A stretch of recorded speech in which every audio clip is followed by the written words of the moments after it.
Okay, good. There's Laurel. Did you connect to audio, sweetie?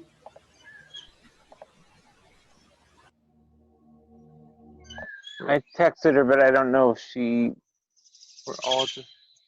has her phone handy. So we'll wait a couple minutes for other people to pop on in. We're live today. The Pleiadian Council is going to speak about upgrades in our genetics and our extraterrestrial DNA. Should be some very exciting information. And yeah, we'll have that open space for everyone to ask any questions. And if anyone wants to say hi and introduce themselves while we're here, feel free to pop on your mic for a moment. Can you hear me? I can hear you. Is that Laurel? Yes. Can you hear me? Yeah, we can hear you great. Okay, thanks. Amazing. Welcome. Thank you. I'm happy. Great. Who else is here? So guys, just a few housekeeping things. If you want to ask a question, we love it if you unmute, but if you can't access audio, you can type it in the chat and I can ask your question. So, and just this time, I'm going to monitor the questions on Dante's Facebook page, but only Dante's Facebook page. So, and so that's about the question. It's some funny comments last time. I loved it.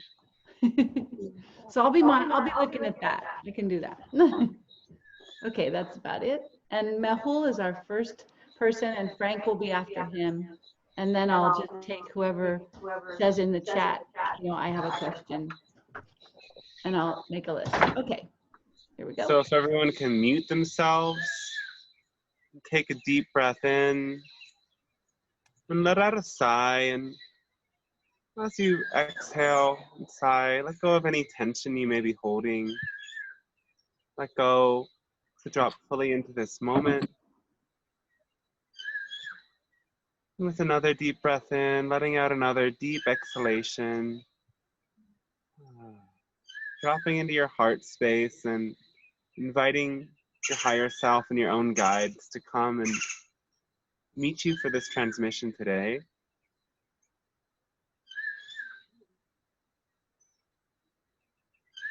And I'm going to turn it over and let the Pleiadian Council begin.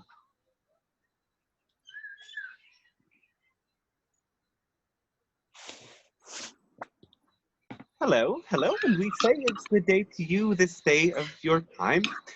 As the Pleiadian Council, we speak on behalf of the Galactic Alliance and many other beings that are working to support your world and evolving at this time.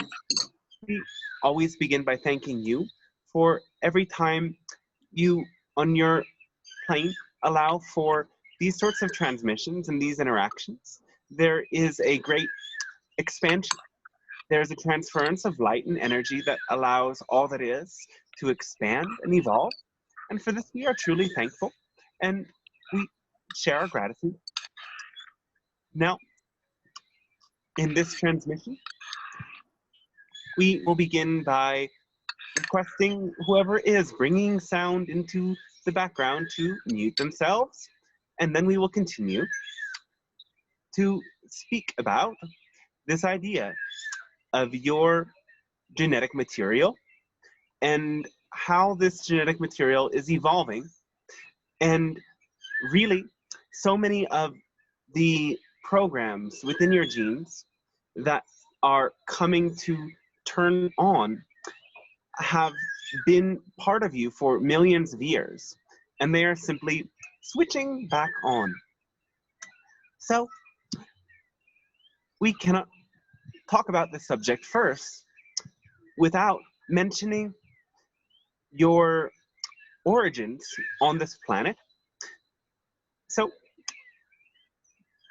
some millions of years ago now, a group of beings known as the Annunaki, or the Anu, were in need of a means of stabilizing their planet's atmosphere as they were moving further away from their sun on a planet with a atypical orbit. Going through this cycle required them to stabilize their atmosphere. And in order to do this, they needed gold. So a small faction of the Anu came without sharing this information with the rest of their planet to Earth with the purpose of mining gold. Now, they needed support in this process, and so they created humans. There was at that time on your planet an advanced group of primate-like beings that have evolved to now be what you know as Sasquatch. However, because of the evolution of humanity, they have had to shift into another dimensional plane of your Earth, which you sometimes can meet at an in-between zone. Yet they are, in a sense, your great ancestors, along with these Annunaki beings. Now, the Annunaki were, in a way, very evolved beings, and they were not ill-intended, unlike some people communicate. For, of course, there are some forces who attempt to use the Annunnaki's energy within your genes and within your consciousness as a means to control you more at this time for thousands of years. Yet these initial creator beings were not ill-intended. They were simply threatened by the cycles of nature in their own world and needed support. Yet when they created you, there were many genes that they possessed that they switched off. And these are genes that, in a way, allow for a higher telepathic functioning, that allow for a greater spiritual awareness, that allow for even more pronounced psychic abilities. And they switched them off because their intention at that time was to create a group of friendly servant beings. And they kept alive within you this function towards unconditional love, though they also created a program that brought you to seek for unconditional love in the eyes of more elevated beings like themselves. So they programmed you to worship them and to do as they requested you. And so as humans have evolved, these same codes that they put in your genes have allowed humans to become hierarchical beings that manipulate and control each other. Yet, as humans have evolved, again over millions of years, since that initial creation of the Anunnaki, there were two other peaks of evolution. The second of which you know to be the rise of Lemuria and Atlantis. And through these peaks, there have been many interventions or co-creations, you could say, of various natures between beings, including the Please Syrian, mute yourself. the Pleiadians, the Arcturians, the Lyrans and Vegans, the Alpha Centauri, and the Draconians, along with several others. Now, these beings have had various levels of intent in sort of co-creating with you. And in one way or another, they have allowed their genetic information to mix with yours in your process of evolution. So this also goes without mentioning thus far to say that the Anunnaki themselves were hybrid beings that evolved from an ancient shared ancestor that at that time lived within the Pleiades, and the Anunnaki also mixed their genes with that of reptilian beings. So they were a sort of strange hybrid with different programs working through them.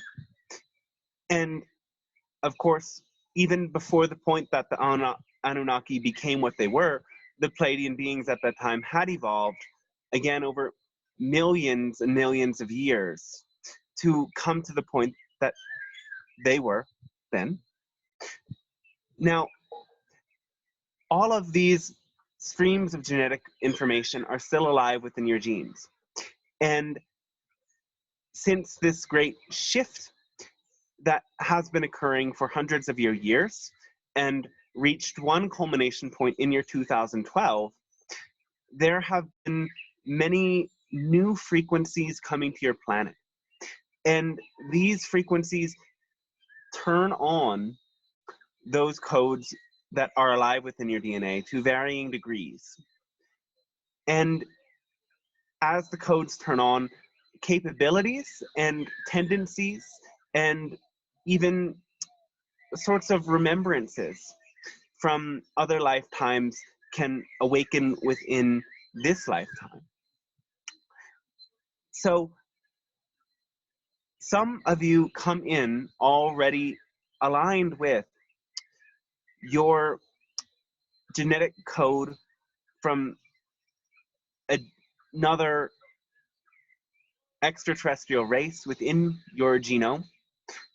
And in the times to come, as the energies rise more, this will be even more pertinent and potent. There is really another influence that is now occurring that has to do with this idea of a hybridization program. So, you may know of beings called the Greys. And these beings are not actually from another planet. They are from another parallel reality of your Earth. So understand now there is much fear and speculation and hope, of course, as well, of where your planet is heading. And the reality is every future you imagine is a parallel reality that already exists right now. The Greys come from a parallel reality of your Earth in which humans live only through rational orientation and the value of rapid evolution and technological growth. And through that process, they came to mutate and lost the ability to reproduce. They destroyed their planet and even moved to another one. They went into the earth in subterranean chambers, and there they experimented with cloning themselves, which proved to be a failure. And in order to continue to live, they again found with their technology a parallel version of planet Earth that had a sort of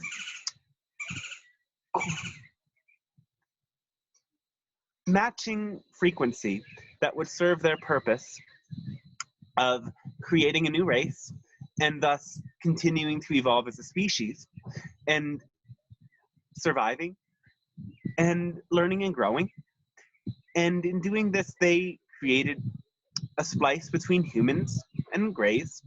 And of course, because these beings at that point had no understanding of emotion, having evolved beyond them in a sort of detrimental way, they did not understand the fear they were evoking in humans when they first initiated these abduction experiences. The next group, known as tall Greys, or to some others who don't know the difference, simply as Greys themselves, yet the first hybrid group created by them, have a bit more of a clear understanding of emotion, while they are certainly still very detached and cerebral. They, in turn, came to create another group, and they came to be known as Sasani. A third or fourth group, depending on how you look at it, became known as the Sha Yael, and the last group as the Yael. each group genetically a bit closer to that of humans. Now, we mention all of this because there is coming to your world many of these hybrid beings who will manifest into your reality and stay for some time to learn about your reality until all of the hybrids land and your planet becomes more of an galactic hub of sorts, like it has been thousands of years ago. So in this hybridization program, the Greys and the groups to follow them started to change the human genome as well. And so those who have participated in these contact experiments and the hybridization program have received different codes within their DNA that help them stay connected to their hybrid children and to the hybridization program in general. So these are other codes awakening in your DNA that, again, take some of that base material that is traced all the way back to the Anu and turn it back on so that your telepathy increases, your ability to experience empathy increases, first of all, because telepathy is not really possible in a positive sense without empathy. And sometimes for this reason, we call it telepathy. There are many other codes in turn that are awakening. And if you already have these psychic gifts awakening in you, you can know that to some extent you have extraterrestrial DNA starting to work and starting to flow and starting to awaken and enliven within you. Every time you have a contact experience, including even seeing the ships in the sky, and especially more so when you have those sort of dream state journeys or astral journeys in which we exchange information with you, some more of these codes turn on and activate. And the different strands of DNA that are switched on will translate into different abilities and different proclivities as well, different preferences that manifest through you in your life. So many of you come to remember and connect with different extraterrestrial groups that are, of course, part of your oversoul. And through that, you often begin to identify with that particular theme and that energy. And so in your world now today, there are many of you who are saying things like, I am a Pleiadian starseed, I am a Arcturian starseed, or a Syrian starseed. And while there is some truth to this, we also want to remind you that you have so many other lifetimes that once you start identifying with one, soon enough you will begin connecting with another. Now, as part of your oversoul makeup, we could say that each of you have at least 9 or 10,000 other soul aspects within this galaxy alone that have the potential to make contact with you. Not all of them are relevant, so you learn at a slower pace, in a sense, making contact with this group before that group, and so on and so forth. We also want to remind you that everything is really here and now. And while you live in this 3- and 4-dimensional experience of linear time, when you reach these higher dimensional levels that so many of these connections exist at, time is an illusion and time is irrelevant. Therefore, you can be making connection with someone 10,000 years in the past or 5,000 years in the future, and it makes little or no difference. The energy you exchange always occurs here and now. And therefore, it is, in a way, a flawed perception when you say that you come from or originate from one particular star system. It appears that way to it appears that way to you in your vision because you have put so much belief into the idea of linear time that the higher information you receive will always be translated through that belief. When you start to let go of that belief more and you realize everything happens here and now, your experience of contact will deepen and you will be able to reach out to many other beings and learn from them.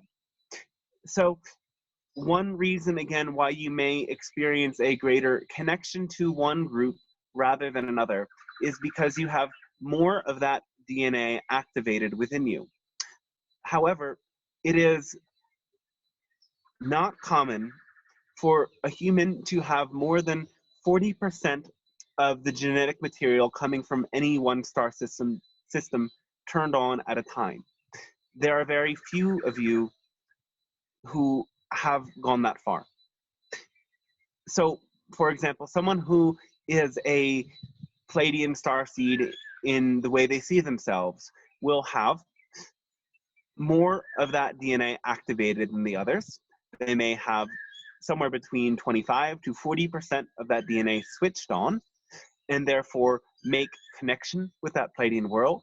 And also their soul purpose tends to align more with the Pleiadian frequency and the way that we serve. So we can speak a bit about this. Those who have much of their Pleiadian energy turned on are those who are, in a way, networkers of love and light. They are, in a way, sort of bumblebees that take different frequencies and bring them to different people, much like a bee going to different flowers.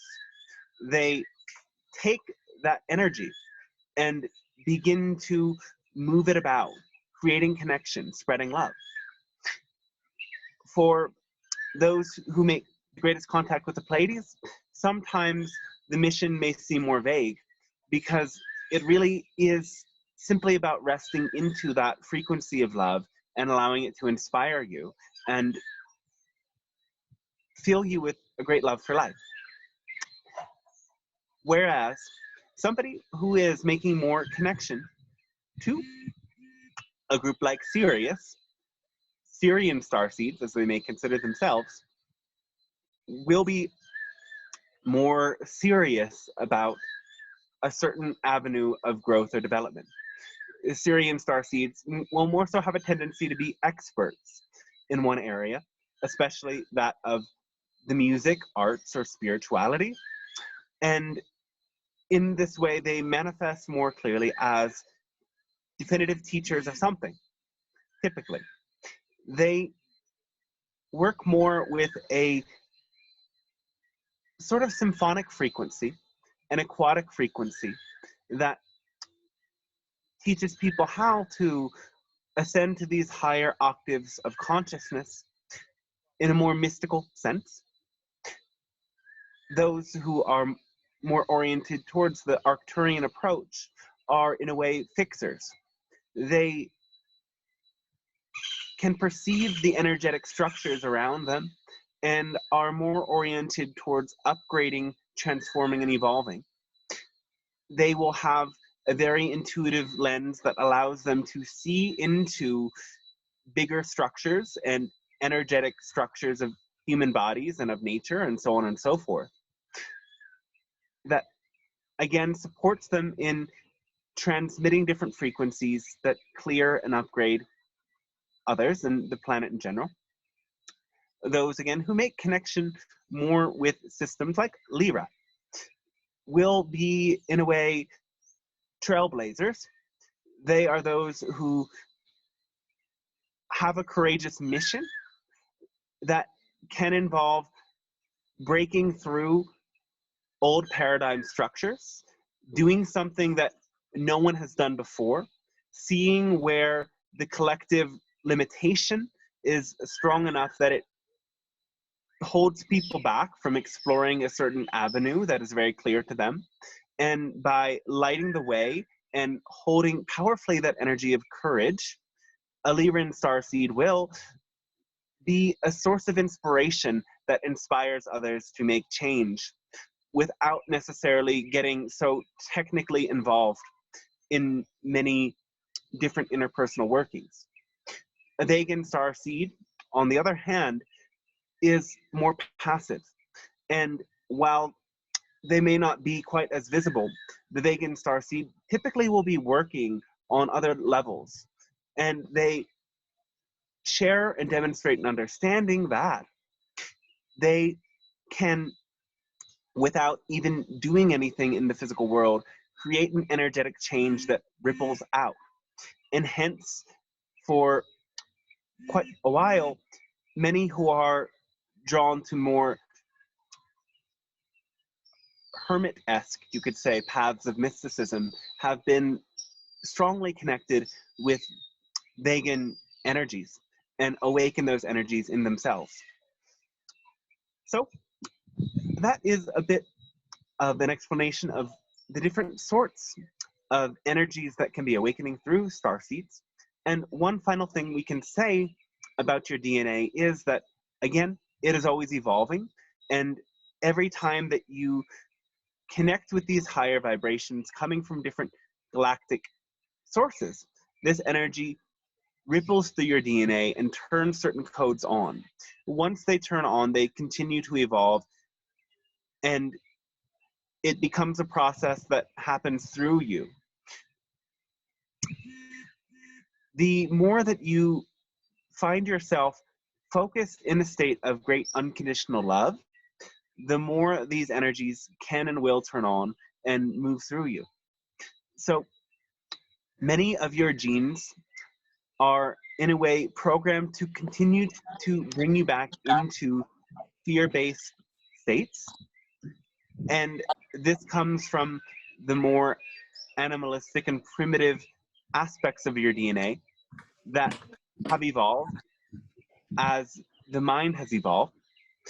Now, it is important to bring awareness to those energies moving through you and always shift your focus back towards a state of love, knowing that when you do this, there is a great change that happens and ripples out through your DNA.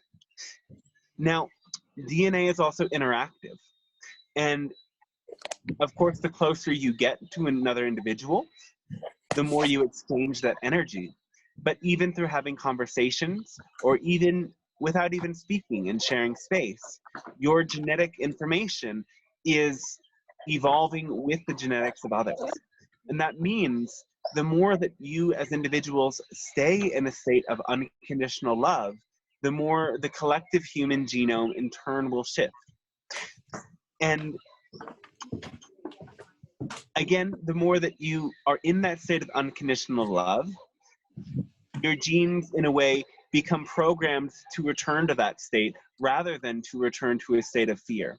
So you must understand that in those moments in which you are practicing shifting your vibration from fear to love, you are doing the greatest work for all of humanity.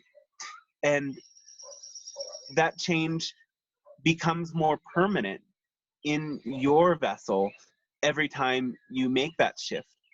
And again, this is sort of evidence for the core of our message and the core of many messages from extraterrestrials and other higher beings, which is follow your passion, do what you love, and continuously choose out of everything you could do which path, which activity, which thought allows for that expansion of unconditional love with you.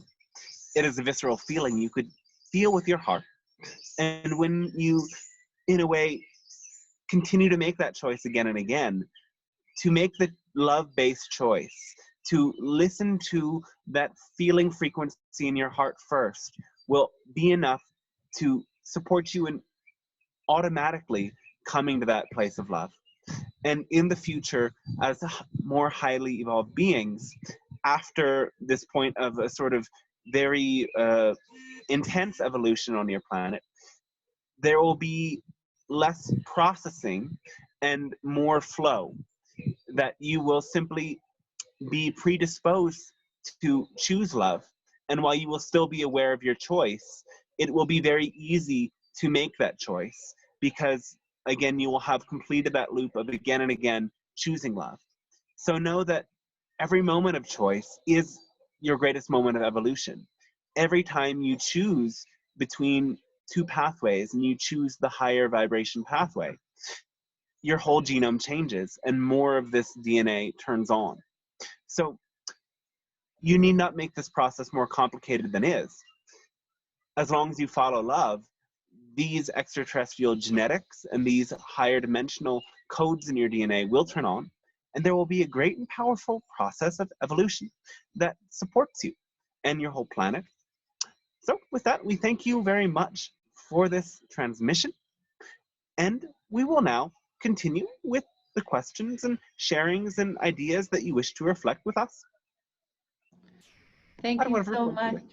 Thank you, Pleiadians. Our first question is coming from Mehul.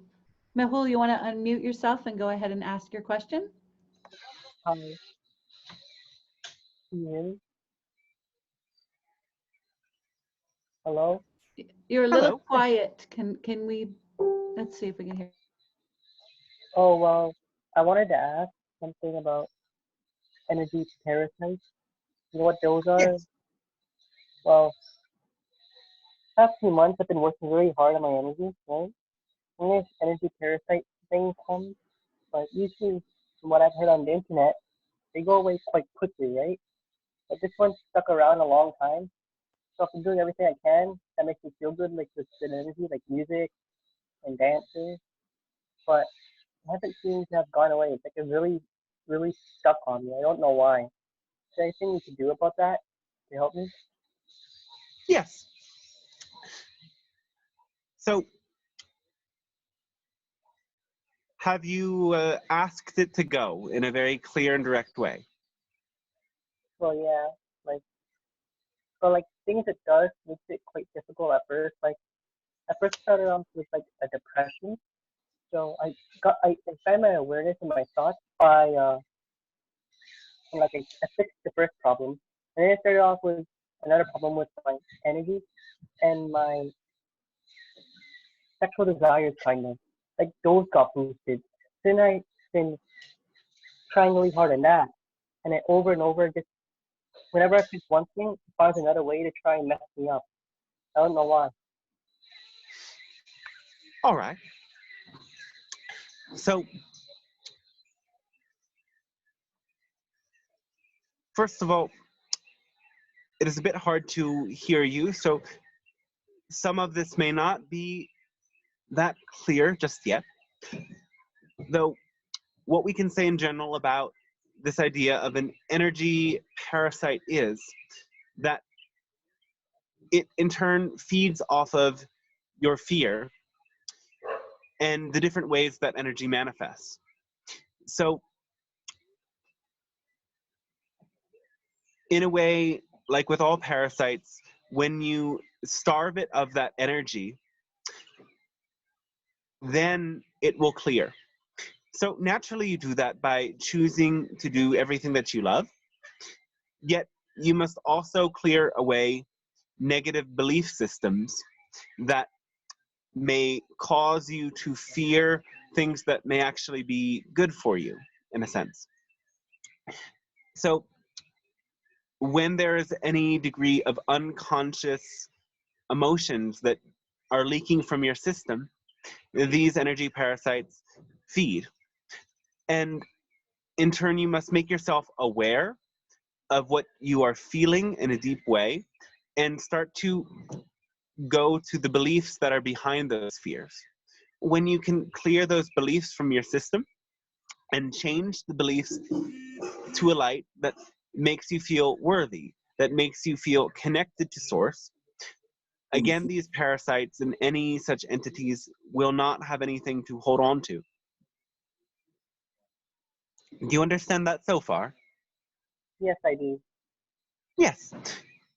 And we can also say that simply by opening your own channel to this higher light of your higher self, visualizing it pouring in through your crown and through your root to any places in your body where you are feeling this energy of parasitic influence or of fear of any kind.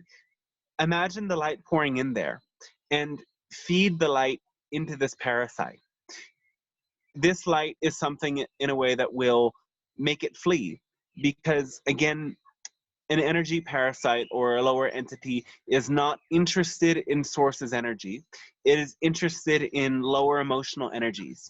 And when you cut it off from those emotions and feed it love and light instead, it will get sick in a sense, and it will have to back off. Well, So you must, in a way, love the parasite itself, for this is a process of learning energetic mastery. On a process of evolution, you attract things to learn how to deal with energies that drain you. And the greatest key is to love them and hold a positive space for them. And with that, they really will have to go if they are truly an energy that is negative. I have another short question about the energy thing. I have another short question about the energy thing you were talking about. Yes. Like, if you're living with narcissistic and toxic people, does that mean you have to love them too, even if they are very argumentative all the time? Well, again, this is also a part of loving with boundaries. So again, the first being that you must hold a space of love for is yourself.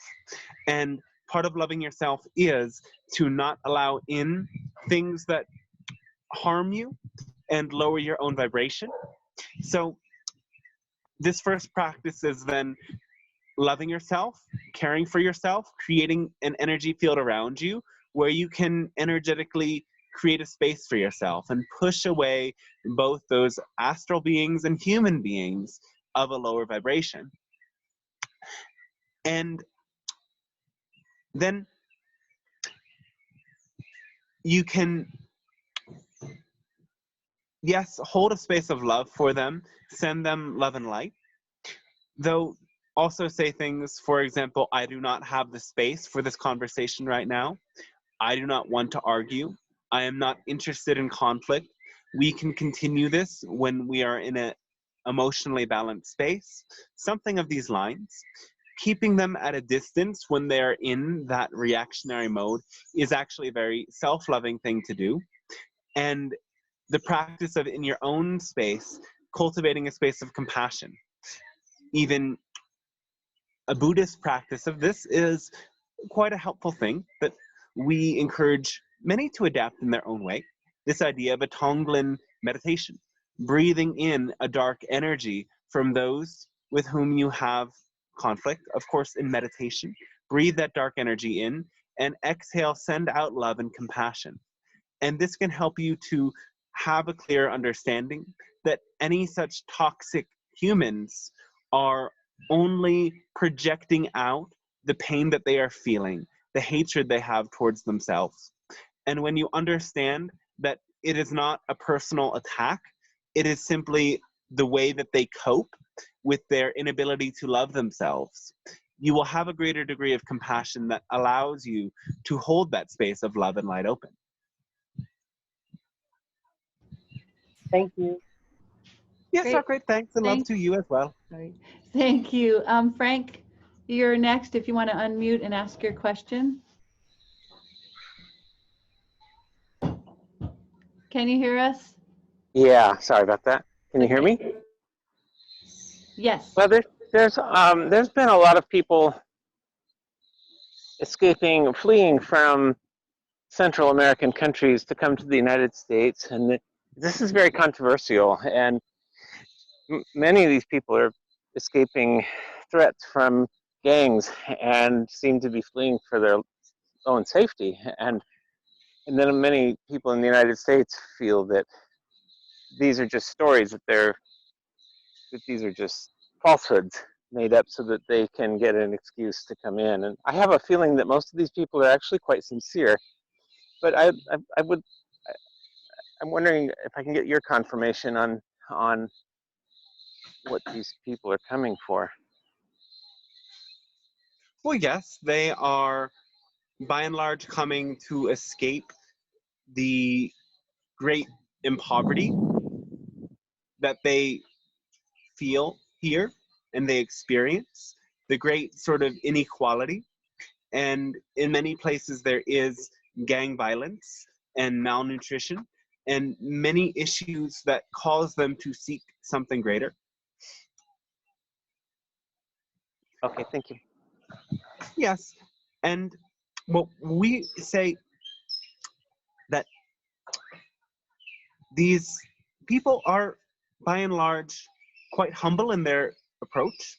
And of course, there are others who do have different intents. Yet, by and large, there is a grand healing taking place in this sense of division.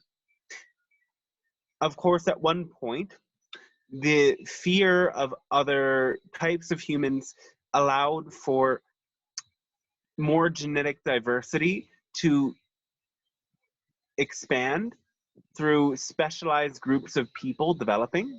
Yet the time of that is in a way over because your population has reached a very high point, and it is really now time for all of the different groups of people to see their innate unity. And this is something that is occurring now. So, yes, it is a challenge, but it will pass with good time, and there will be great love between people as you evolve past these stuck points. Thank you so much. Thank you. Kevin, you're next. Would you like to unmute and ask a question? Yes, thank you. Hear me all right? Thanks, Yes. Ed. Things have changed, of course, very dramatically in the last weeks, and firstly, I felt very stuck, but now I feel that I have a role to play, but it's not very clear yet. I wonder if you can help me out with that. Well, what do you love to do? I'm an artist. I love to make art. I also love to do healing work and constellation. So, can that be your purpose? Does that feel enough, or does there feel like there's something still missing? Well, it feels at the moment that there's this massive dark force around with the pushing towards vaccines and building up radiation through 5G, and it feels like a kind of luxury or privilege to do something. It doesn't feel so meaningful now. It feels more meaningful to try to prevent these dark forces from taking over. Yes. So, what we will say about that, first of all, is that there are many parallel realities. And you are all shifting between different timelines of your planet as individuals.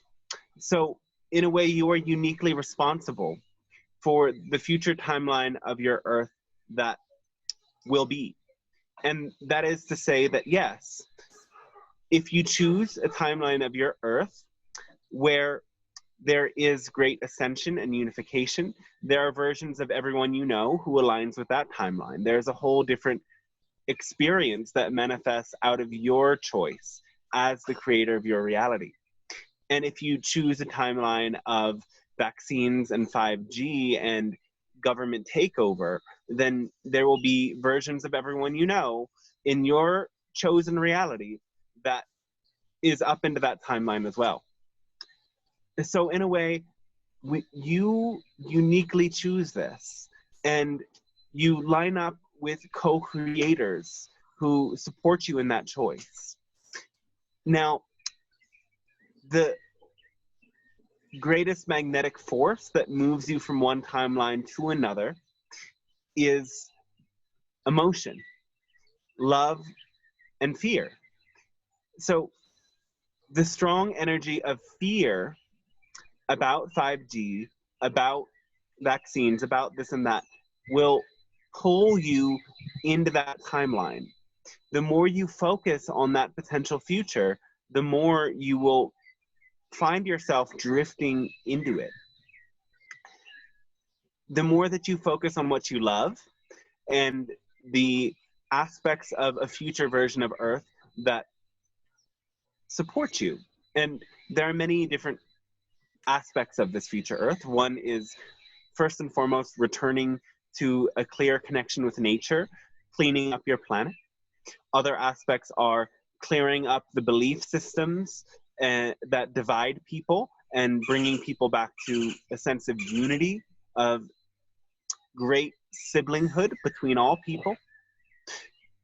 And anything that supports people in remembering that connection to nature and remembering the connectedness of all life is an act that brings you in alignment with that future parallel reality. So knowing that, well, then anything you do, whether it is making art or doing healing work that supports people in building the energetic foundation within themselves to be in alignment with New Earth principles, then you are doing what you need to do. But if you spend your time worrying and in an emotion of fear about the negative things that will come about, then that's what you will attract. And that energy will ripple out to others who will in turn make that their point of attraction. Thank you. One more small question. Yes. I started to take a real interest in channeling very recently. Yes. And it's going very slowly, but is there something that you can say or do to help me to move along with it? Do you speak the messages you receive out loud, or do you write them, or do you document them in some way? Just beginning to, but it's very slow, very slowly. I had Lemurians, and it's Yes. Well, the more that you allow this energy from this higher dimension to ground and anchor into your third dimension in some way, the more the gate will continue to open. So in a way, once you close the circuit, the energy will continue to flow. So do you understand this metaphor of closing the circuit, putting the energy into something? And this also means that the more that you share what you channel, the more you open yourself to receive new information. So your channel is in the sense already open. The more you share it, the more open it will become. And of course, it also depends, again, as to how much your vibration is wavering between those states of love and fear. Mm-hmm. If you can shorten the amount of time that you spend in the fear-based state and spend more time in the love-based state, you will be a more receptive vessel for that information and energy to flow. I understand. That's beautiful. Thank you. Yes. Well, thanks to you as well. Okay, Chris, would you like to unmute yourself and ask your question? Sure, yeah. You hear me okay? Yes. Okay. So I find that a tenet of a lot of different ET channeling teachings is this this idea that all realities exist and you're picking and choosing and navigating to them with your consciousness. Yes. And I want to understand how that works with the idea that you first brought up today around the Annunaki and their influence with us on planet Earth. Because I wonder, when I hear that teaching, wouldn't it be that there are some versions of Earth where the Anunnaki had a role in our evolution, but there are other versions of Earth where it was just kind of pure Darwinian, like we've been taught? I wonder, why do ET channelers sometimes point to these particular narratives if all narratives exist? Well, because again, that version of Earth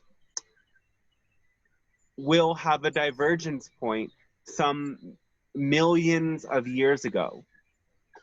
And therefore, the way that that Earth will have evolved is so different from your present Earth that it will seem more extraterrestrial than other planets that you potentially connect with already seem.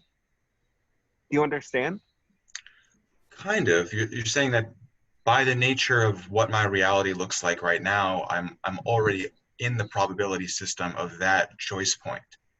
Yes, that choice point was made millions of years ago. Kind of like there's a version of Earth where the United States has 70 states, and there's one where there's 50 states, but I'm in the reality with 50 states. I'm grounded into that one at this point. Yes. And you, of course, could shift into a reality in which there are 70 states, but it would be such a far leap that you would need to change all of your belief systems about reality first. You would have to know in a deep way that you are a being that is capable of, with intention, shifting into a complete different version of your Earth, that vastly removed from your present reality. And that would require a very long process of development. That's so interesting. Thank you. That makes sense to me. And it's like, so that's why you're speaking directly to that reality with us, is because it contextualizes the one that we're most grounded in presently. Yeah. Cool.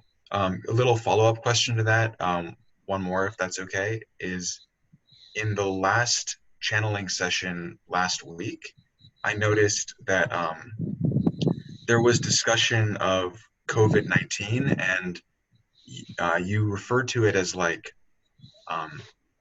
you said something like there's been some artificial spread of COVID-19 and it's not quite as it seems. And likewise, I was wondering, why give voice to that if that's one particular reality? Isn't there also a reality where it's just spreading naturally? What makes it, why point to that one? Well, yes, that is a good point to bring up, because there are other channels that point to other expressions of this virus. And in a way, we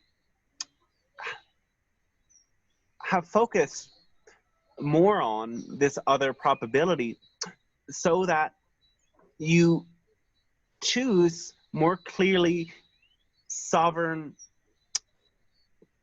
thought processes, that you can, in a way, remove yourself more completely from the collective narrative. As this disease is spreading, and its origin point is, in a sense, as we have shared, not as relevant to your present moment choice point as many of you believe it is. Though, in coming to see that there are probabilities of influence of this spread, and there are other agendas around the precautions and the measures in place today, you can start to unravel any attachments that you have to, again, collective belief systems that are largely based in fear. So there's a multitude of different manifestations of it, but it serves us to feel into the ability to have critical thought and to choose for ourselves, and that's part of why it was emphasized. Yes. Awesome. Cool. Thank you so much. Well, great. Thanks to you as well. Okay, Belle, would you like to unmute yourself and ask your question? Hi. Hello. Yes. I have a question about different aspects of our extraterrestrial DNA coming online. All right. during How exciting.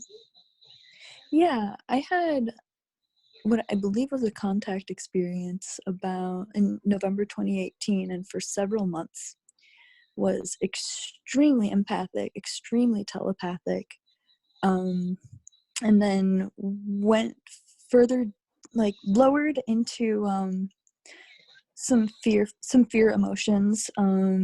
There was a lot was revealed to me that I hadn't worked through during those times, that came to the surface. And I was just wondering, I guess, if and when those abilities are going to come back online for me, and how I can find more inner peace with feeling more like normal Earth human too, because when they did shut off, it was hard, and I was sad, I was upset with myself, and sometimes it's hard to not beat up on myself for having those abilities turned off again, and I don't fully understand why they turned off as well. Well, we first want to ask you, have they actually turned off, or have they simply turned down? Perhaps they've turned down, but it is a very different experience now than it was. Yeah. So if you can remember a state of consciousness, you are still in that state of consciousness. Okay. And now there are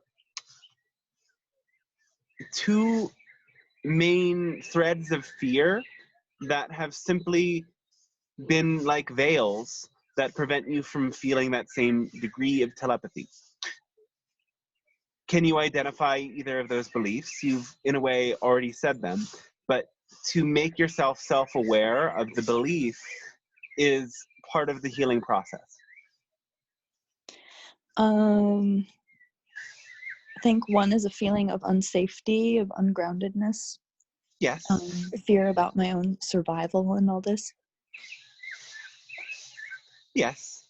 So you could say more specifically, in a sense, you fear that if you become so hypersensitive that you will lose your ability to show up in that way you describe as grounded, as practical. Yeah. All right. But don't you see the opposite potential? If you simply change this thought process, you would change the vibration and change the whole reality. So if I am fully sensitive and fully aware of what is happening with my energy and the energy of the world around me, I will be able to be even more practical. I will be able to be even more grounded because I will have a more complete set of knowledge and more complete ability to perceive reality as it is. This will give me a leading edge. Can you see ways that that is true? Yeah. But it also feels like it's been beyond my control. Like I've been wishing for it and it hasn't returned. But in your wishing, there's been another degree of fear. What is that one?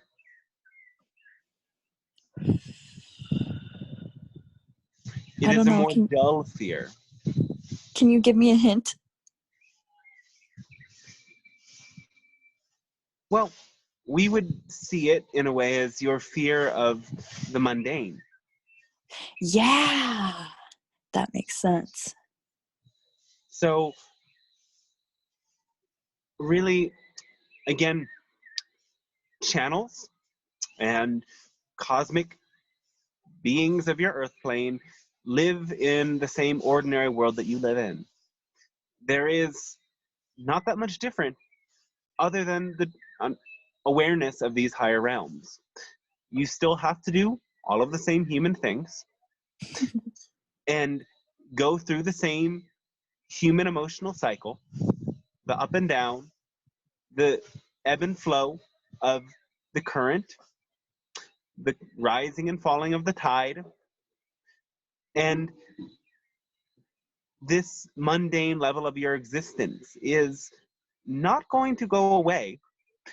So it is important to be able to embrace this experience because again, on one level, you are all one. And there are many humans who are continuing to choose a very 3D experience, if you like to see it in that sense. So it is okay, all of the simple things. And if you have the ability to clear your resistance to a normal life and accept that you have to have a natural life to have a supernatural life, then it will be much easier. In a way, really, it is about expanding yourself into a vibration of love. And so the more you can have a great and deep unconditional love for even the most mundane and plain aspects of your human experience, the more you can understand that there is actually no difference between washing the dishes and having a meditation if you allow yourself to remain as loving and remembering of your connecting in one or the other occasion. Okay, thank you. Does that help you? Yeah, it does. I have another question. We've got a very big list. Yeah. We only have 2 this hours. next question of hers is important. Okay. Oh, okay. Thank you. I recently made an extremely difficult decision to, I was living in the high Andes of Peru previously. I spent 7 months there, and I made the decision to come back to the US. And it was a really hard decision, and I was wondering if there's a way you can help me to frame this decision for my own inner knowing that this is a positive decision for me and expansive, and that I didn't make a mistake. Do you have more freedom and more choice where you're at in the United States than you did in Peru? Yeah. Is that enough? Yeah. All right. And again, for everyone else as well, understanding that the more you expand your sense of choice, the more that you shift your perspective to see how many choices are available to you, the more you will feel free, the more you will feel unconditional love. Because again, choice and unconditional love are different aspects of the same core vibration. So always position yourself in a way that you have the greatest ability to choose, that you can make choices that differentiate you in the greatest way that you can, and that you can make choices that open you up to, again, even more choice. This will expand your ability to raise your vibration. And once you have made a choice, it is also important to see that as a grand part of the process and to not second guess the choices you have made. Because again, when you do that, you are cutting off the flow of unconditional love for yourself. If you, in a way, have made a bad choice, that is an opportunity to learn and grow. And again, see how your belief systems impact your reality. So we hope that helps you. And yes, let us continue now. Okay, Laurel, would you like to unmute yourself and ask your question? So was that Belle that just went? Yeah. Yeah, that was me. Oh, okay. Okay, thank you. Well, I was just very amused by the metaphor of dishes. Sarah probably knows what I mean. And it's so applied. So anyway, thank you so much for this opportunity. I'm just really blessed to be in touch with such deep knowledge. And we're great. Thanks to you as well. So I'm already partly healed by what was just said, but I want to ask, just in case the saboteur comes back, I have this saboteur inside of me that is very annoying, and I feel like often I want to move forward, but I have resistance to this and that. and I was trying to deduce exactly what was my resistance to like stepping out more, making myself more visible, which I've done up to a point. But just stepping out into my joy, I think it's complicated, but I think one part of my fear of evolving has to do with shock. I've noticed that over the years, there's some kind of fear of shock. It could be partly like fear of not knowing who I am anymore. That's part of it. But you know, I feel like there must have been something in my past that was very shocking, and so I try to keep myself safe. What might you say about that?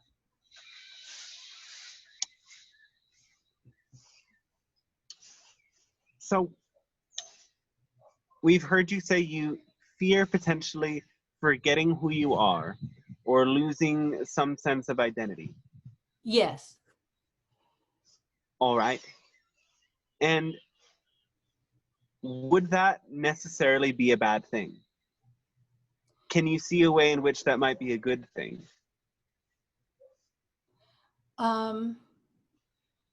Well, yeah, it would be more fun. Yeah. Definitely be more fun. But it's just scary. Beyond that. Mm-hmm. All right. Well, so often when humans go through a very grand healing, you could say, they actually change their past. They change so much, they shift into such a different reality that the past in turn has to change. And therefore, memories and belief systems that arise out of those memories have to change. So, because on one hand, you are working with such high frequency energies, you are being given an opportunity to very rapidly and completely change your personality. Otherwise, there wouldn't be this degree of fear. So when you can accept that such a change is possible and that you can actually forget parts of who you are, but the only parts that you will forget are parts that don't need to come with you into the new earth, it will be much easier to allow this change to take place, no? Let's say that last part again. It will be much easier. What? To make this change. If I what? I'm sorry, I lost the thread. It's all right. Mm-hmm. So again, the idea is you can change into an entire new expression of yourself and forget aspects of yourself that you once held. So this idea of even the saboteur can be, in a way, partially erased. The idea of many beliefs and traumas that are held in your body can be erased when you allow the forces at work to shift you into another reality. Yes. And so how to best create that allowance? Well, you have to clear any attachments that you have, first of all, to those programs and aspects of self that you have identified with. Oh, okay. So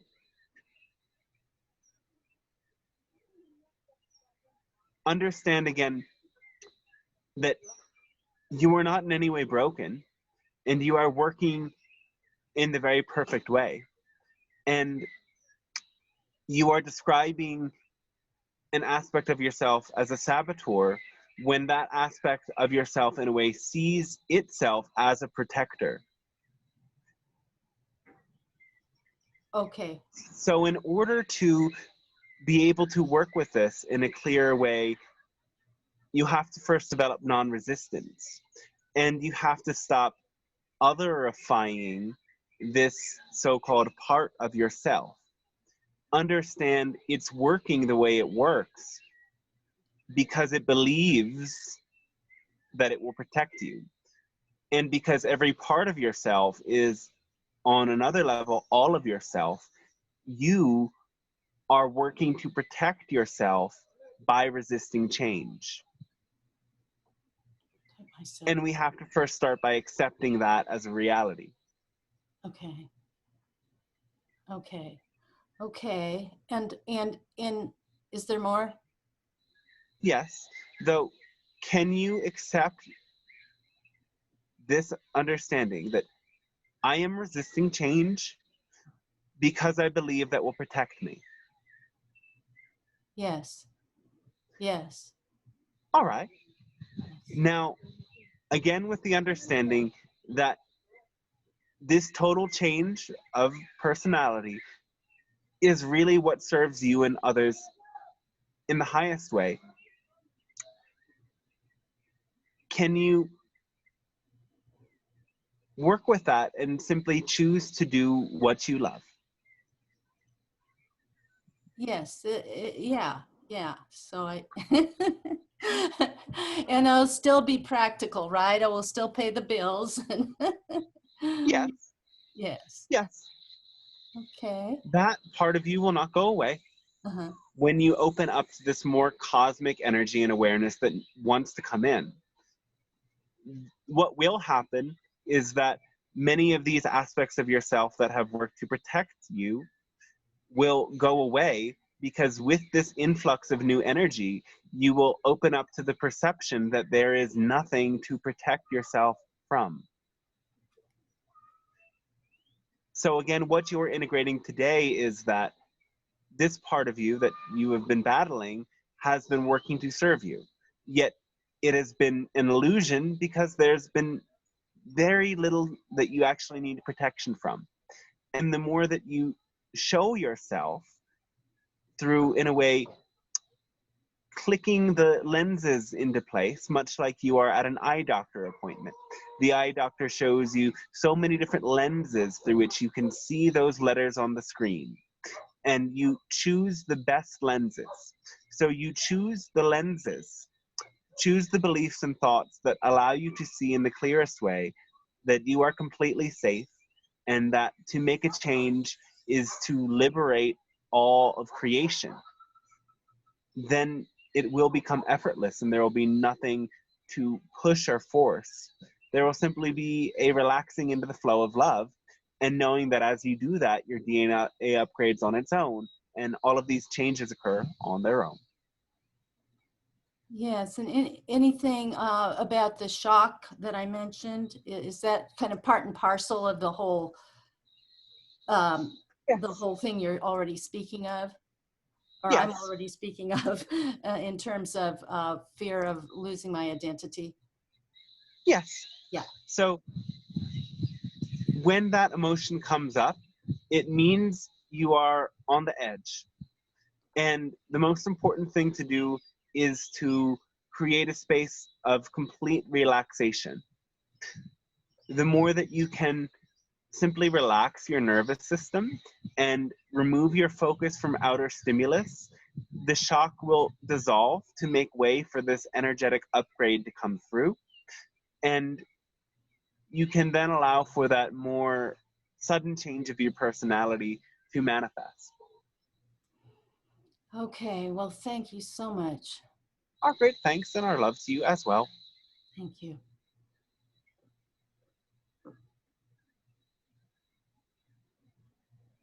I believe I'm next. Shall I go Hello, ahead and ask? Thank you, Pleiadian Council. I have two short questions, but feel free to not answer one of them if there's no time. The first question is, I'm here at my parents' house alone with a cat. Everything's going well with that. And I have a lot of responsibilities with the house and the estate and things. And this is like during time of the pandemic. And I'm just kind of wondering what's, what is a good focus, like how to spend my time and energy during this time and how to move through this. There's a lot of uncertainty about where I'm going to be living. I'm going to have to move out of my place in Portland in August. I don't even know if I'm going to live in Portland anymore. I don't know if this is going to be my home for a while. I wonder if you see any, potentialities about this. Just in general, how to move through this with the responsibilities and what I can do for myself. And the other question is, I was just curious about what starseed I'm activated in, or star system, and how that relates to my purpose. If you have time to answer that as well, I would love that. Thank you. All right. Well, again, we share a pretty universal teaching of following your passion, following your joy, following what brings you into that greatest feeling of love to the best of your ability. So in the moments when you are not focused on what you practically need to do every day to maintain the house and move through this transition in your life, are you doing what you love the most? Not all the time. All right, well, why not? I think I'm just trying to grapple with with everything that I'm doing.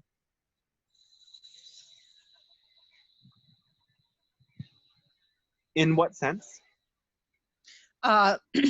Just like kind of grapple with the new sense of responsibility and the things that I'm dealing with that are new to me, and so it seems to take up some space. But I am seeking to do things I love as well. I am seeking to make space for that. I do have a list of making sure that I take some self-care, and some dancing is on that, and I have an art workshop coming up. Yes. And really, in terms of the transition, as long as you continue to make those choices in the moments that you can, and that is a powerful permission slip to, in a way, give yourself a list to notice when there is that opportunity for free time. Look at the list and see which of them excites you the most, and simply follow through with it. And also understand that the emotions and ideas that you are processing move quicker when you're in a state of love. You can simultaneously be in a process and be following your joy in the same moment. And this will actually move you through the process quicker, will move you through any of the confusion quicker, and allow you to open up to these higher frequencies. You understand? Yes. That's some good encouragement. Yes. Understand that the processing happens on its own in the background. All you have to do is be aware of it and be transparent about it and keep choosing what you love, and it will move quicker.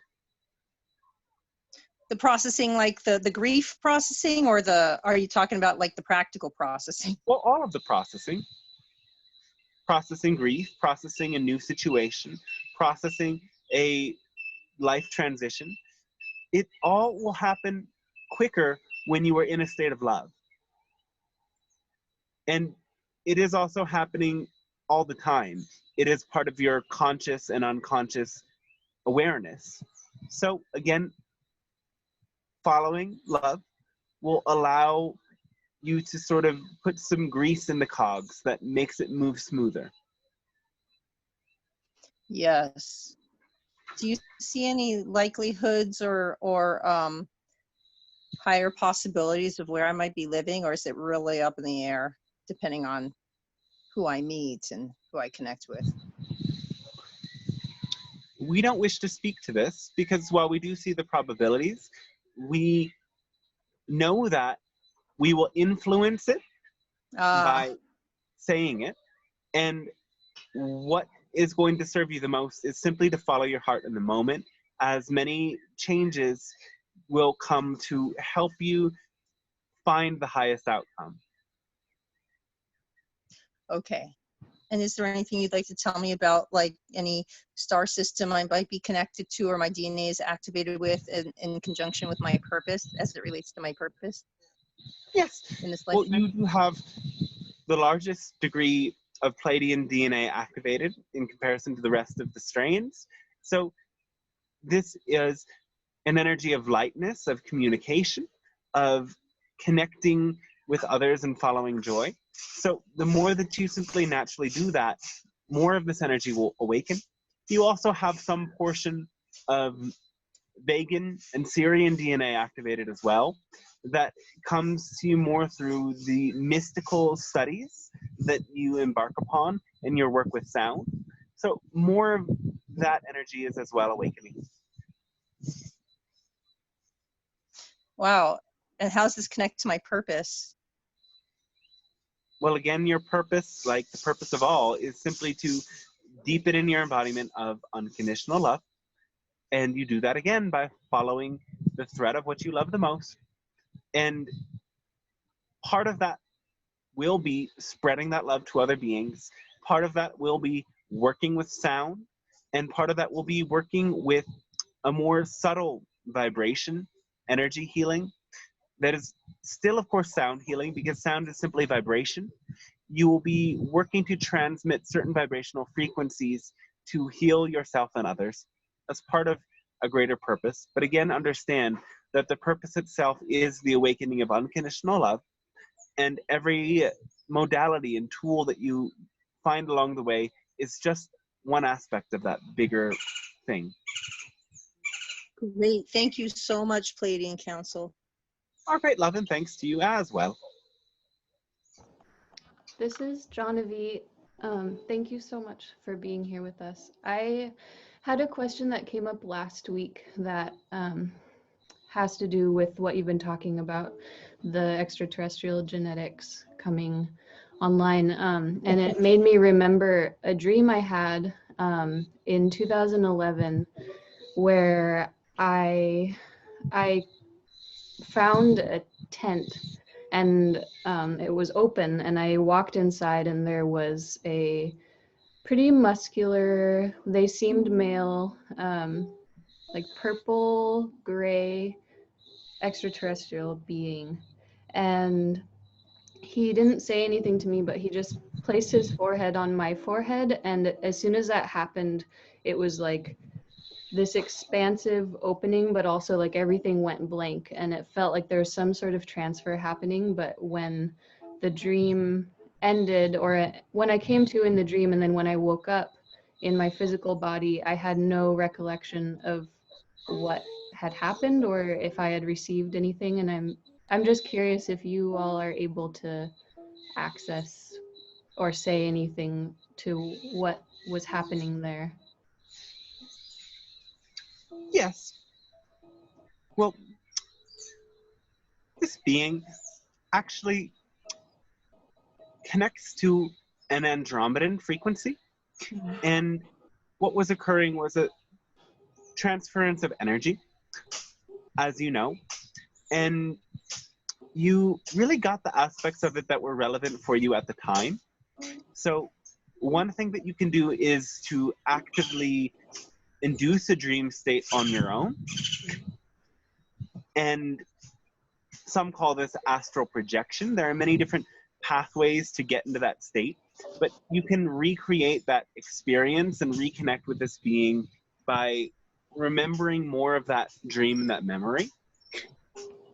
It occurred for you at a time to, in a way, help you to be more open to the unexpected and the unknown. And that is also partially why there was not such a clear message associated with it, because its core purpose was just to open you. And now as you choose to open more, there is a potential for much more information to come through. Thank you so much. Yes.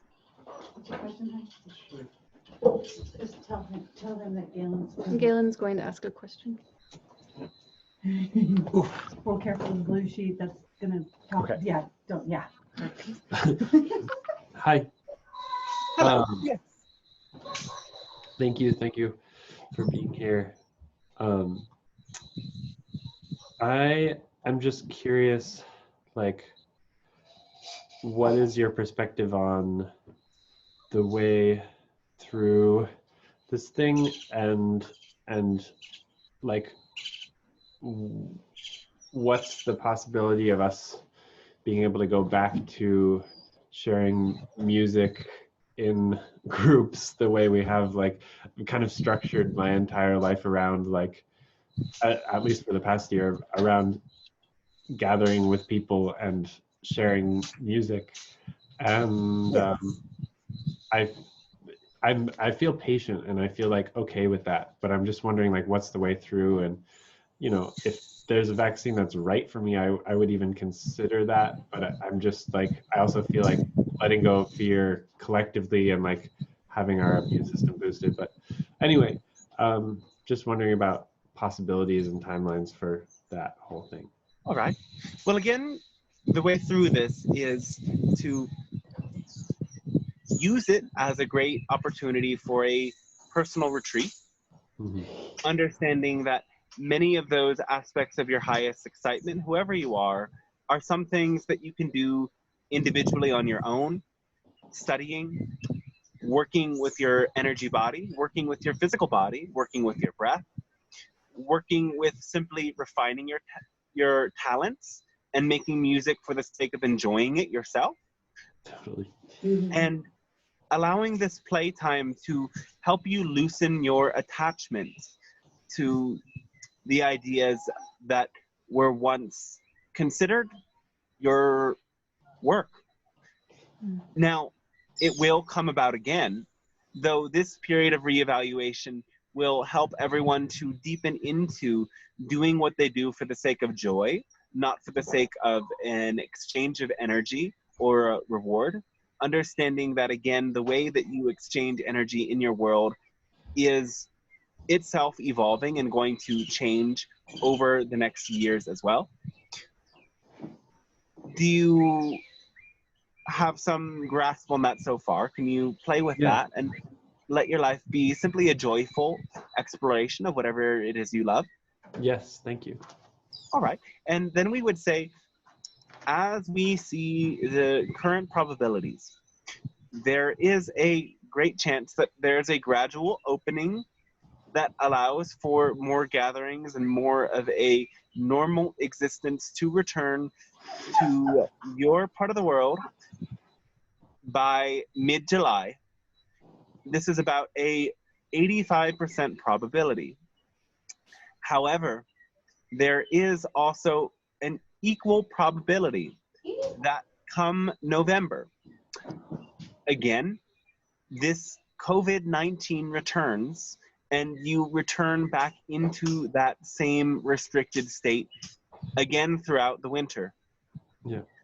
So as we see it, there will be a brief window of exploration again that culminates into an even stronger return of this virus. So yes, find joy and celebration when you have the ability to do so again, though also understand that the situation you find yourselves in now is something that will recur. So it is good to use the time to find comfort and joy within it, because it is very likely you will be facing it again. Yeah, that makes sense to me, and I'm just wondering whether like there's responsibilities we have collectively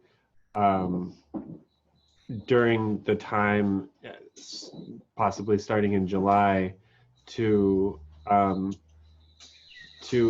not really like unknowingly spread this disease to a bunch of people by being like, it's over, and then causing this November thing. Well, on one hand, the perspective is more so that those who catch the disease energetically and vibrationally align with it. So you yourself will, if you caught the disease, you first must agree to it at a soul level, as must everybody else who catches the disease through you. And with that understanding, of course, you are still, in a sense, responsible, but You are understanding that everyone else is equally responsible for their co-creation of catching and transmitting the disease as well.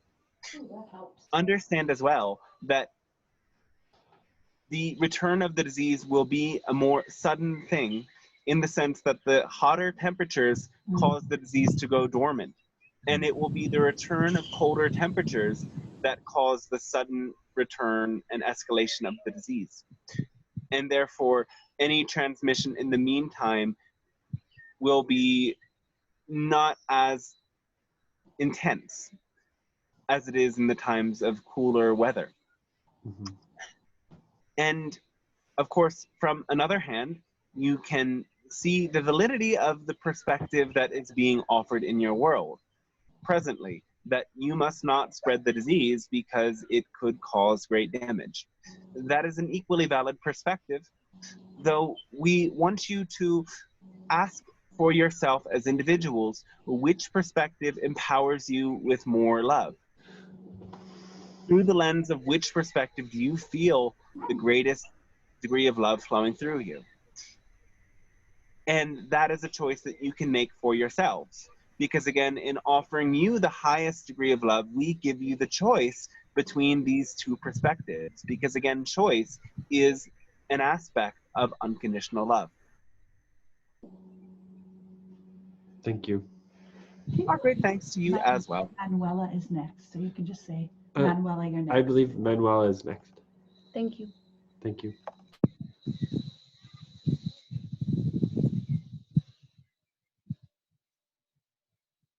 Are we still connected? We cannot hear anything.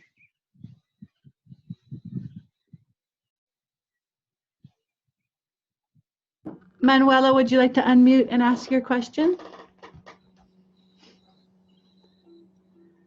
Manuela, are you there?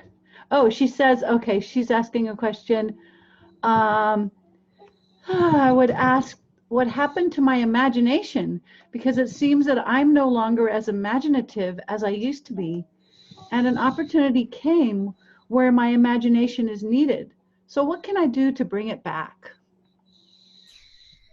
Well, the first thing we will say is, can you imagine an apple? If you just pictured an apple in your mind when we requested that, your imagination is working perfectly fine. So then you must ask yourself, why am I limiting the scope of what I imagine to the realm of what seems most probable? Because again, part of the illusion of your reality is that you base what you believe to be possible on what you see. But actually, what you see is the result of what you believe to be possible. So when you change what you believe to be possible, what you see will in turn change. Or at the very least, and of course initially, the way that you will see it will be different. And once you see it in a different way, it in turn will expand. So again, your imagination works perfectly fine, but you are not choosing fully to tap into it.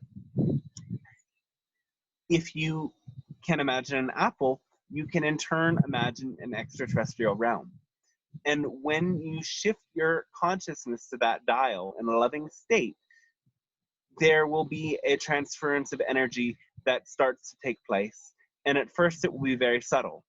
So again, another reason why the imagination does not work for some people is because there's a belief system in place that has made the imagination an unworthy or a not useful tool. When you can start to see the use of your imagination, you will start to see the greater potential ways that you can use it. So you must, in a way, change your belief system about it. And we will say that your imagination is the same gateway through which channeling occurs. For the channel, the imagination is that gateway.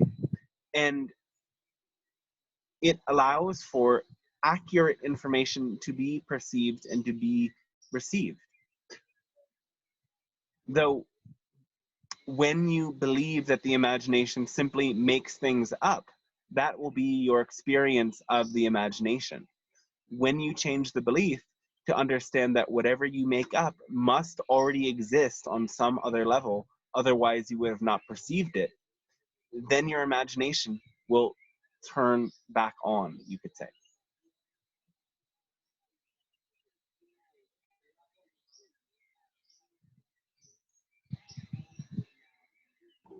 Okay, Manuela, did that answer your question? We're just typing in the chat. Okay, it looks like our next person was asking from our Facebook Live, and this is a question from Brendan, and he wants to know about the relationship between the Pleiadians and the ancient Carrowmore stone circle sites in Sligo, in the northwest part of Ireland. All right.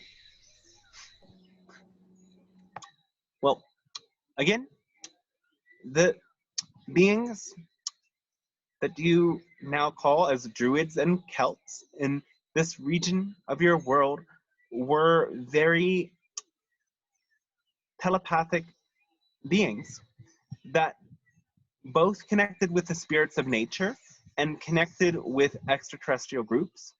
So the stone circles were used as interdimensional portals, and they allowed for the Pleiadians, Syrians, Arcturians, Lyrians, Vegans, and many others, Andromedans, yes, to all manifest through telepathic connection, and even through light ships, and on certain special occasions, even through a physicalized contact.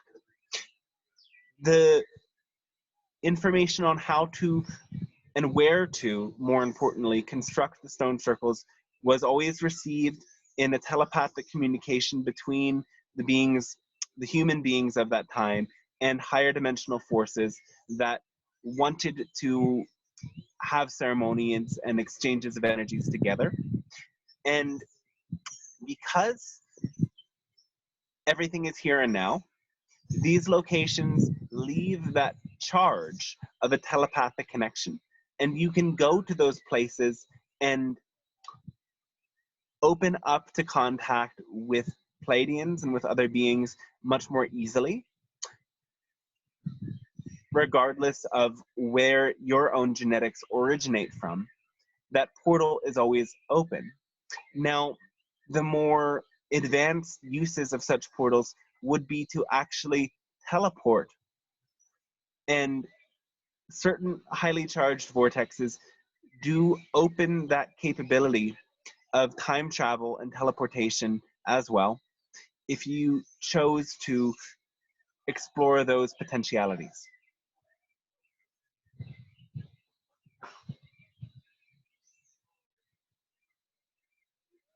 Great, okay.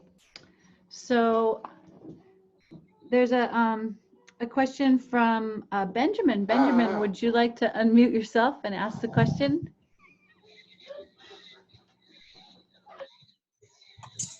Hey guys, hello. Hello, yes. So you hear me clearly?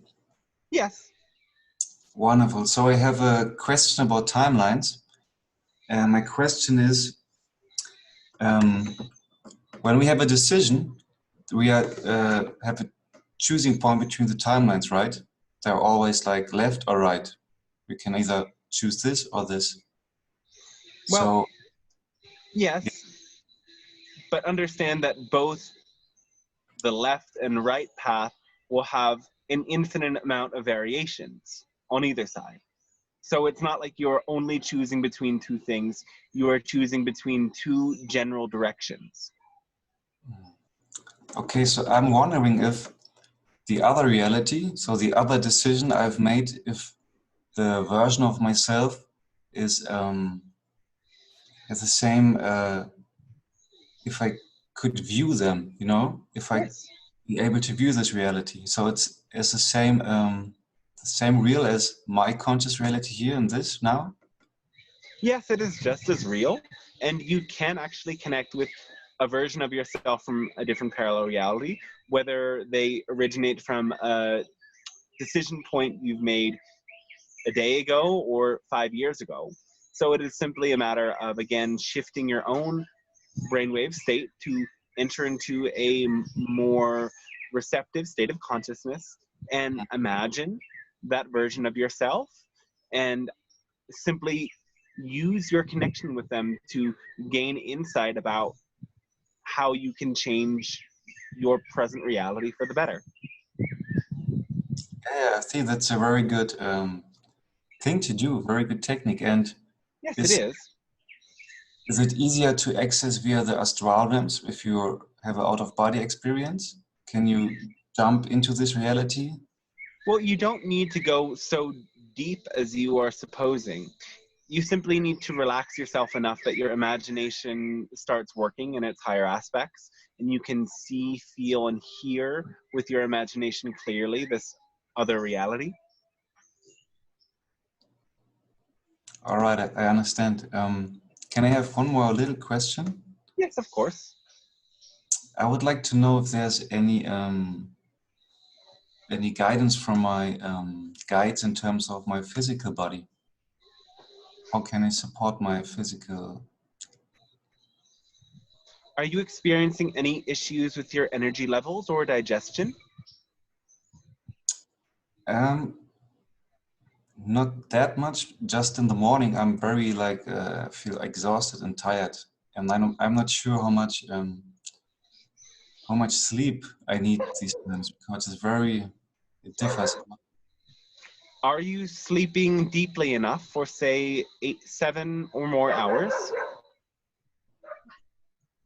I'm quite often awake, I would say. All right. So, in a way, you are not fully receiving enough rest, and understand that when you are sleeping, you are returning to spirit. And in this deep state of recalibration, so many changes happen in your body that allow you to come back to this dream with more clarity. So setting aside more time to sleep will be helpful. And now part of why sleeping is not coming as naturally is there is a spike in certain hormones related to stress. So okay, you can also change this by getting more sunlight, by exercising more, by taking the supplement ashwagandha, and taking more time aside for deeper breathing, doing a brief breath work practice where you expand your lung capacity, and throughout the day making sure you return to your breath and remind yourself to breathe more deeply and completely. Many of these issues will heal and clear, and sometimes finding more energy does also mean pushing yourself to have that energy, and doing so allows you then to rest more completely. Wonderful. Thank you very much. Yes, our great thanks and love to you as well. Great. Thank you, Benjamin. We have a question from Willie, and he's also on the Facebook Live video. And it says, how do I, through empathy, use the pituitary gland to perform telekinesis and telepathy?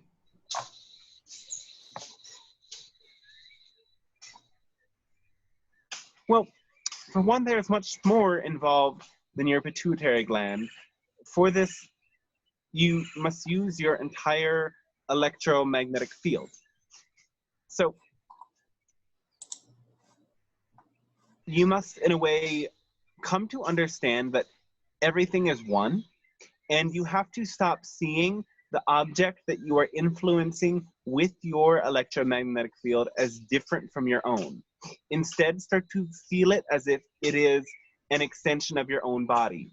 If you are trying to move a candle flame, see that candle flame as a limb that you could move, and play with it in that way. Imagine it and feel it. what is it like to have that as an extended limb? And move it, shift it in your consciousness. Now, there is a great capability of learning to use these telekinetic tricks to start to dissolve your sense of being separate from the world around you. And that is the greatest purpose of this, is if you develop these gifts, you come to realize that all is one consciousness, and you are just that one consciousness, focused in one soul and one body. Yet, to develop this gift too much can, in a way, feed an egoic consciousness as well. So we do encourage caution in this practice and in any such practices.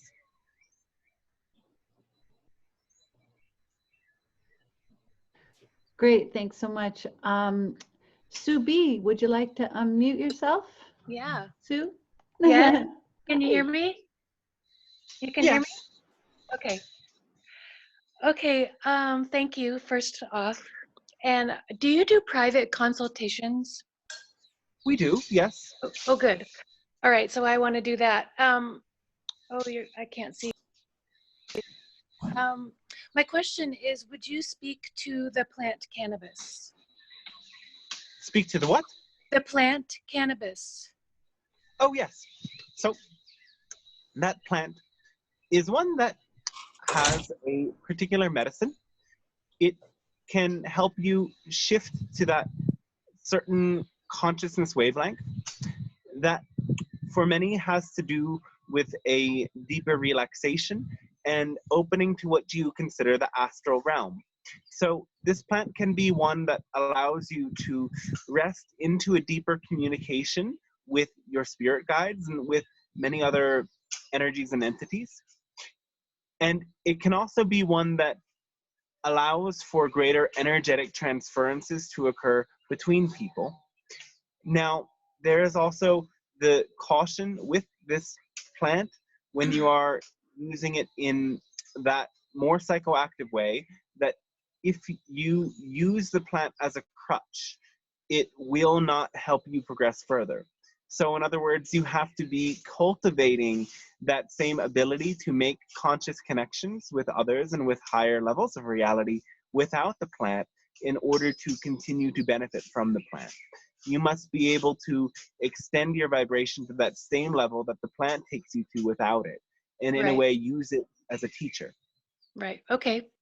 Also, what would you be willing to tell me about my star system DNA that's activated? I have felt connected to the Pleiadians a lot in my life, yes, but I don't know for sure. You have portions of the Pleiadian DNA activated, as well as portions of your Syrian DNA activated, and you do have some genetics you have received from the hybridization program and your participation in it. What is that? I don't know what that is.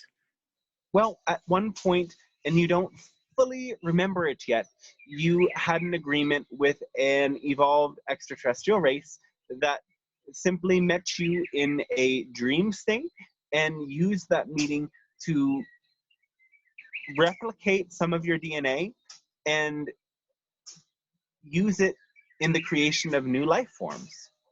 And those life forms, through the living genetics they received from you, have a memory of you, have a connection with you still.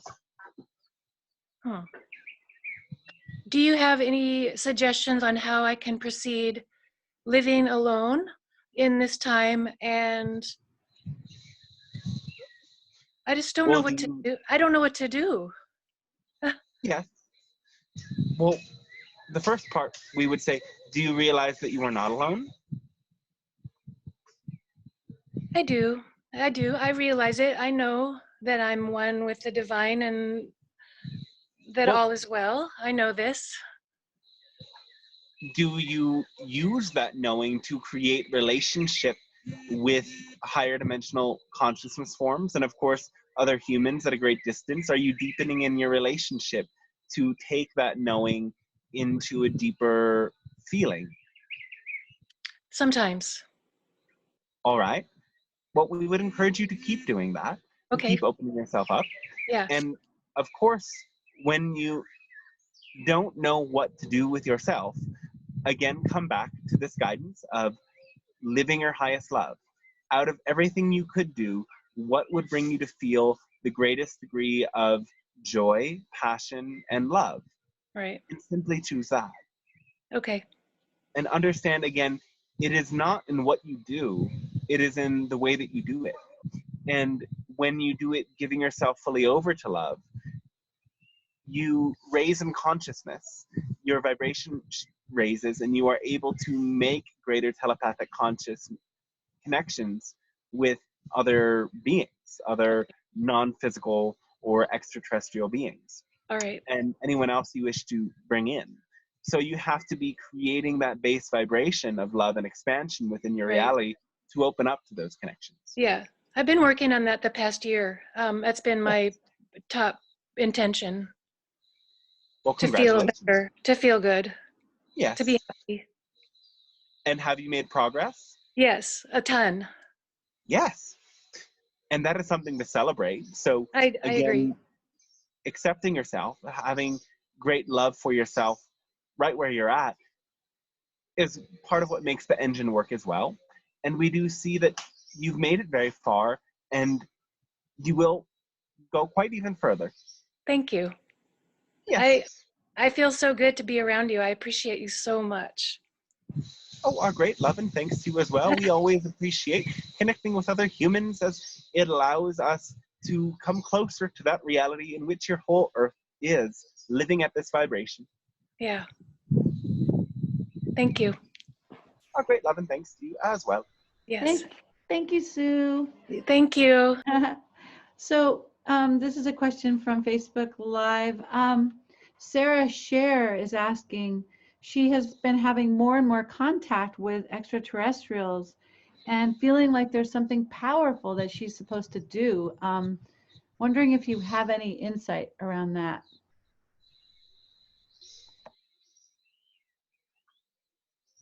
Well, yes, that connection is happening. The contact is taking place. And again, all you need to do is to create that receptive vibration by following what you love, living what you love, and also clearing out any beliefs that are based in fear, and understanding that that as well will happen naturally when you open that invitation for contact to occur. So before you go to sleep especially, take a moment to meditate and ask for those energies to be with you and come with you. If you meditate during the day, you can ask the energies as well to come to you. And the contact experience will deepen over time, naturally. Thank you so much. Oh, let me see who else we have here. Okay, so we have about time for one more question, and I'm just going to look down the list here. Amanda Engels is saying, I had a vision as a child while in Kauai.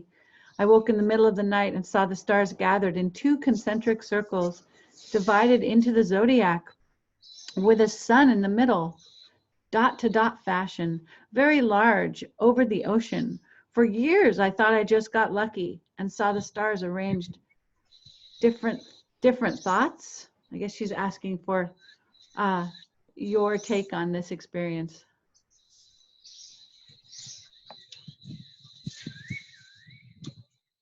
Well, this vision is a reminder for you to return to unity consciousness, is a reminder for you that everything is connected. And it manifests in this way perfectly to point you in that direction of knowing there is one source and that everything is an aspect of it. So there is nothing lucky about it in a sense. It all occurs perfectly organized for your individual and unique awakening. And with any such visions, you must understand that the beings at work will always present themselves in a way that makes the most sense to you for your unique growth. And you can interpret these visions through the meanings that your subconscious mind makes of it. And using it in that way, it can be a personal teaching into guiding you to ascend to the stars even more. And of course, we do encourage that process of stargazing to everyone, as when you gaze to the stars with that energy and attitude of curiosity and awe, you allow for those beings to know that they are being witnessed and to make a clear connection with you. Great. Thank you so much. We will close with a short experience, and you can use this tool at any time that you wish to open into an experience of contact. And we share many such tools, visualizations, and understand that the methodology behind this visualization is that it simply cooperates with your own energy field and your belief structure. And that must mean if you need to adjust it in any way that it makes more sense to you, please do so. So for this tool, let us begin by bringing your focus to your heart. And seeing here an energy that spreads through your whole body, a glowing light from the top of your head to the base of your spine and to the soles of your feet.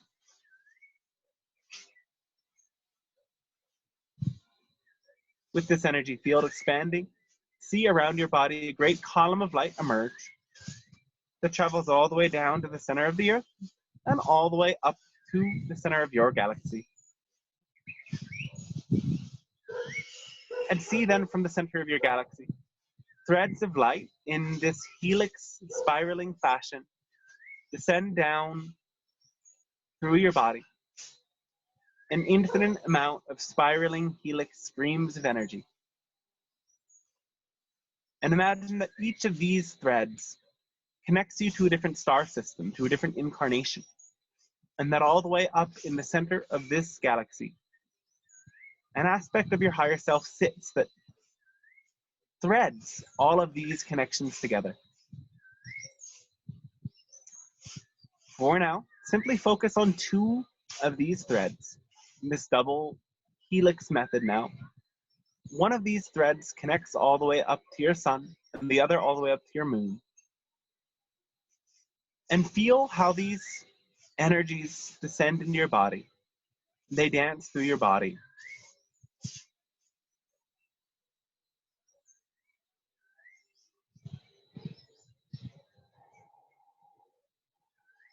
As they move back and forth, they weave this golden and silver energy, creating a dynamic magnetic energy between each other. And as you visualize this, perhaps aspects of your own soul,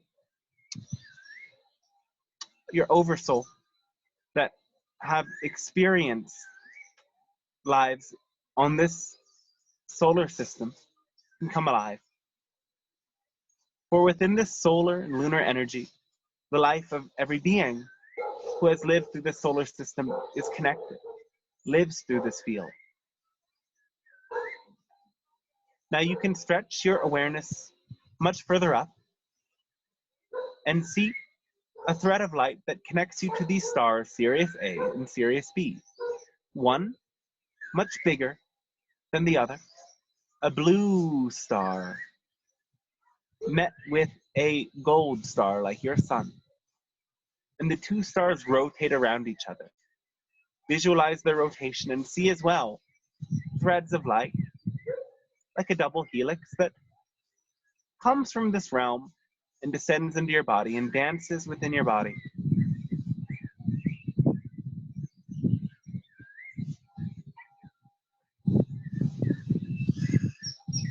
Simply picturing this dance at any time you wish in meditation can start a thread of activating your own Syrian DNA.